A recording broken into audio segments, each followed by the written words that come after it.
क्या पुष्पा 3 जल्द ही आने वाला है या पुष्पा 2 की तरह 3 से 4 साल लगेंगे? लेकिन आप मेरे चैनल पे आए हो तो घबराने की जरूरत नहीं है। मेरे पास कुछ ऐसे सबूत है जिससे मैं साबित कर सकता हूं कि पुष्पा 3 की शूटिंग कंप्लीट हो चुकी है और पुष्पा 3 को रिलीज होने में मात्र कुछ ही महीने लगेंगे। तो चलिए वीडियो को स्टार्ट करते हैं।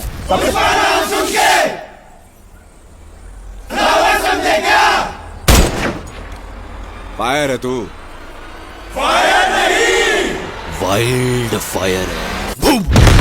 सबसे पहले पुष्पा 2 की कहानी को समझते हैं। फिल्म शुरू होता है जापान में, जहां पुष्पा और जापानी डीलर के साथ फाइट होता है, जिसमें पुष्पा को गोली लगती है और पुष्पा समुद्र में गिर जाता है। फिर कहानी फ्लैशबैक के साथ इंडिया में शुरू होती है, जहां पुष्पा सीएम से मिलने जाता है। वहीं श्रीवल्ली यानी पुष्पा की वाइफ बोलती है कि आपका एक फोटो सीएम के साथ होना चाहिए। जब पुष्पा फोटो खिंचवाने के लिए सीएम के पास जाता है तो सीएम फोटो लेने से मना कर देता है और बोलता है कि तुम्हारे जैसे स्मगलर के साथ मेरी फोटो लेने में बदनामी होगी। फिर पुष्पा गुस्से में बाहर आता है और एमएलए सिद्दप्पा से बोलता है कि सीएम को हटाकर तुमको सीएम बनाने में कितने पैसे लगेंगे। तो सिद्दप्पा बोलता है 500 करोड़।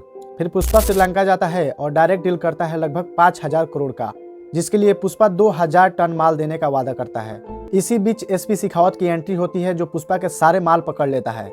बाद में पता चलता है कि वह सारा माल ही नकली था। इस बेइज्जती को शेखावत सह नहीं पाता है और पूरे माल के साथ अपने आप को भी आग लगा लेता है। पैसा आने के बाद सीएम के सारे एमएलए को खरीदकर सिद्दप्पा को सीएम बना देता है और पूरे फैमिली के साथ पुष्पा फोटो खिंचवाता है। तभी गांव में काली मां की पूजा होती है। पूजा के दौरान कुछ लड़के एक लड़की को छेड़ते हैं, जो पुष्पा की भतीजी होती है। फिर पुष्पा उन लड़कों की धुलाई करता है और उनके आधे सर मुड़वाकर पूरे गाँव में घुमाता है। कुछ ही दिन बाद वह लड़का बदला लेने के लिए पुष्पा की भतीजी को किडनैप कर लेता है। फिर पुष्पा अपनी भतीजी को बचाने के लिए हेलीकॉप्टर से जाता है। तभी पता चलता है कि जो लड़का किडनैप किया है वह पीएम का भतीजा है, लेकिन पुष्पा उसे भी मार देता है। फिर एक नए विलन की एंट्री होती है, जो पुष्पा पार्ट 3 में दिखाई देगा। ये तो हो गई पुष्पा पार्ट 2 की कहानी। अब बात करते हैं कि वह कौन सी प्रूफ है जो पुष्पा पार्ट 3 की रिलीज डेट बताती है। सबसे पहला प्रूफ जो ये साबित करता है कि पुष्पा पार्ट 3 की शूटिंग कंप्लीट हो चुकी है। कुछ ही दिन पहले अल्लू अर्जुन ने फोटो डाल के बोले थे पुष्पा की जर्नी खत्म और फिल्म से उनका लास्ट शूट ओवर हो गया। तभी मुझे शक हुआ था कि दाल में कुछ काला है। जिसने भी पुष्पा 2 को देखा है उसे अच्छी तरह मालूम होगा कि जो सीन ट्रेलर में था वह पुष्पा 2 से गायब है। इस वीडियो को देखो, जिसमें पुष्पा एक टाइगर के साथ जंगल में है।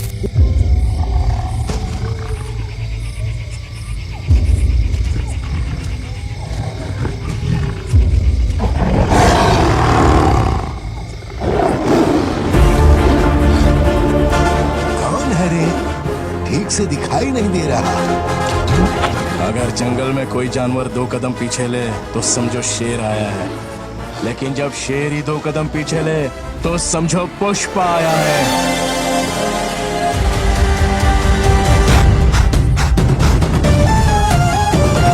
पुष्पा को कुछ नहीं हुआ, पुष्पा जिंदा है नाना। इस आइकॉनिक सीन को पुष्पा 2 में कहीं नहीं दिखाया गया है। एक्चुअली यह सीन पुष्पा 2 की नहीं बल्कि पुष्पा पार्ट 3 की है। आप इस वीडियो की अपलोड डेट देखकर हैरान हो जाओगे। 7 अप्रैल 2023 यानी 1.5 साल पहले ही ये वीडियो शूट हो चुका था। इससे यह पता चलता है कि पुष्पा पार्ट 2 के साथ पुष्पा पार्ट 3 की भी शूटिंग कंप्लीट हो चुकी है। अब आप ही बताओ कि जिस मूवी का शूट कंप्लीट हो उसे रिलीज होने में कितना टाइम लगेगा।